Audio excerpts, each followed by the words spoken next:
everyone, welcome back to my YouTube channel. So in this video I am going to teach you another topic of chapter number 2 which called Lewis concept. अच्छा, तो पिछली videos में मैंने आप लोगों को मैंने आपको बताया कॉन्सेप्ट्स होते हैं हमारे पास, Arrhenius, Bronsted Lowry and Lewis. तो मैंने आप लोगों को 2 कॉन्सेप्ट्स जो थे which is acid, Arrhenius concept of acids and bases and Bronsted Lowry concept, ये 2 मैंने आप लोगों को करवा दिए थे। अब हम लोग चलेंगे थर्ड एंड लास्ट कॉन्सेप्ट की तरह विच इज़ लेविस कॉन्सेप्ट। तो लेकिन मैं वीडियो स्टार्ट करने से पहले please do subscribe to my YouTube channel and press the bell icon, ठीक है, और लाइक कमेंट शेयर ऑल्सो। हमारा जो टॉपिक है उसका नेम है हमारे पास लेविस कॉन्सेप्ट, ठीक है। तो हम लोग अपना टॉपिक स्टार्ट करते हैं। तो लेविस ने भी कुछ डेफिनेशन दी ब्रॉन्स्टेड और लॉरी की तरह, ठीक है, एसिड्स और बेसिस पे अपने मुताबिक। तो हम लोग पढ़ लेते हैं कि लेविस ने क्या डेफिनेशन दी। तो उससे उन्होंने पहले कहा, मैं थोड़ा सा रीड आउट कर लेते ताकि आप लोग को एक आइडिया मिल जाए कि लेविस ने क्या कहा था। The Arrhenius and Bronsted-Lowry definitions can explain most acids and bases. Both definitions believe that an acid contains or produces hydrogen ions or proton. A third classification of acids and bases was introduced in 1923 by G. N. Lewis. His definition emphasizes upon the role of electron pairs in an acid-base reactions. यानी कि इसका मतलब हुआ कि देखें, Levi's ने कहा था कि एसिड, आर्हीनियस और ब्रॉन्स्टेड लॉरी ने अपनी डेफिनेशन दी और उन दोनों की डेफिनेशन जो थी वो थोड़ी सी सेम इस वजह से थी क्योंकि देखें आर्हीनियस ने आप लोगों को पता है कि हाइड्रोजन के बारे में बात की थी, हाइड्रोजन और हाइड्रोक्सिल आयंस के बारे में। फिर ब्रॉन्स्टेड लॉरी ने कहा था कि उसने प्रोटॉन के बारे में बात की थी, यानी प्रोटॉन हाइड्रोजन आयंस को कहते हैं, ठीक है। लेकिन लेविस ने उन दोनों ना इसने हाइड्रोजन को और हाइड्रोक्सिल को यहाँ पे डिस्कस किया, उसने इलेक्ट्रॉन पेयर्स को यहाँ पे डिस्कस किया, ठीक है, अपने, ताकि एसिड और बेस यानी इलेक्ट्रॉन पेयर्स है। अब उसने बताया कि एसिड क्या है, इलेक्ट्रॉन अगर वो डिस्कस कर रहा है, और बेस क्या होंगे, ठीक है। उसने इलेक्ट्रॉन पेयर को रख के एसिड और बेस हमें बताया। अब डेफिनेशन क्या है लेविस के मुताबिक, द एसिड की है, Lewis acid is a species, ion और मॉलिक्यूल दैट एक्सेप्ट्स और tends to accept a pair of electron.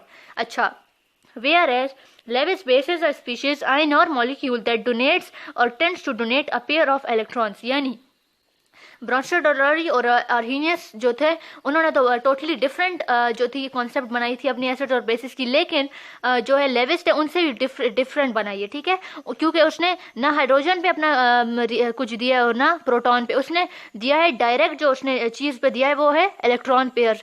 तो लेविस के मुताबिक एसिड जो है जब कोई यानी जब वो कोई एक्सेप्ट करेगा इलेक्ट्रॉन पेयर, यानी कि देखें, Lewis acids is a species, ion और मॉलिक्यूल दैट एक्सेप्ट और tends to accept a lone pair of electron.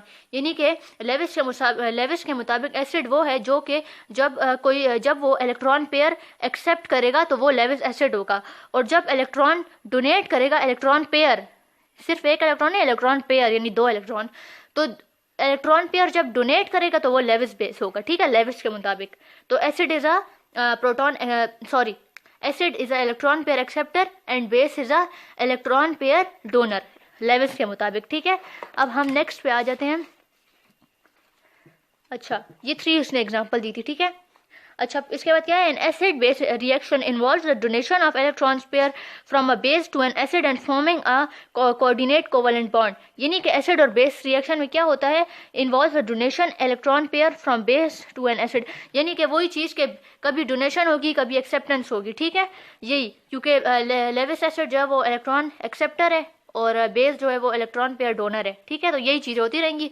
तो इस तरह हम आप लोगों ने प्रीवियस क्लासेस में पढ़ा भी होगा कि जिस चीज़ में जिस बॉन्ड में डोनेशन और एक्सेप्शंस होती है तो उस बॉन्ड को हम लोग क्या कहते हैं, कोऑर्डिनेट कोवेलेंट बॉन्ड, ठीक है। ये आप लोग प्रीवियस क्लास में पढ़ चुके हैं, 9th में आप लोगों ने ज़रूर पढ़ा होगा, 8 में भी, बल्कि 9 में नहीं 8 में भी आपने इस कोऑर्डिनेट कोवेलेंट बॉन्ड का फुल टॉपिक होता है, आप लोगों ने स्टडी किया होगा, ठीक है। उसके बाद हमें कहते हैं, क्योंकि कोऑर्डिनेट कोवेलेंट बॉन्ड में ही एक्सेप्टेंस और डोनेशन होती है ना, आप लोगों ने 8 क्लास में पढ़ा होगा। अब इसके बाद वो कहता है, अब उसने यानी 3 डेफिनेशंस दी, ठीक है। फर्स्ट वाली डेफिनेशन तो बेसिक है ना, बाकी 2 उसने क्या डेफिनेशन दिया एसिड और बेसिस पे, लेविस ने, compounds having less than 8 electrons in their valence shell और positively charge that can accept an electron pair can act as Lewis acid, whereas compounds having lone pair of electrons in the valence shell and negatively charged ions that can donate an electron pair can behave as Lewis bases. यानी कि देखें, अब उसने 3 definitions दी. First definition थी हमारे पास Lewis acid is a proton acceptor, ठीक है. नंबर 2 डेफिनेशन थी एसिड्स की ही कि कंपाउंड्स जिनमें 8 इलेक्ट्रॉन्स कम हो, यानी देखें एक शेल जो होता है उसमें 8 इलेक्ट्रॉन्स पूरे होते हैं ना, लेकिन जिस वैलेंस शेल में लेस देन 8 इलेक्ट्रॉन्स हो और वो पॉजिटिव चार्ज बनाए, ये क्योंकि देखें आपने पढ़ा ना ब्रोंशोलॉरी में कि जो एक्सेप्ट करता है उस पर पॉजिटिव चार्ज आएगा, ठीक है.